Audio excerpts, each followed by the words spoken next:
Den Friseur, das ist ne Jodemann, schnickt die Haar auf, so gut er kann.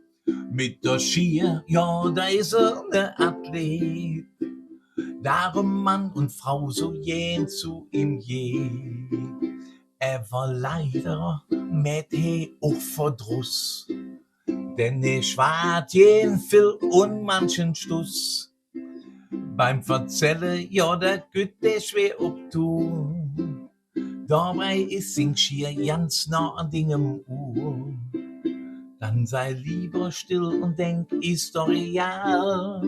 Hauptsache ist, er mäht mich nicht kahl. Denn wat af ist, güt nicht wieder, dat ist klar. Und dann siehst du scheiße aus bis nächstes Jahr. So zur Sicherheit möchte mal klarstellen, mein Friseur ist natürlich ganz anders und ne, passt überhaupt nicht in die Kategorie. Also, ne, viele Grüße Norbert, du bist anders. Ja, sieht man ja auch.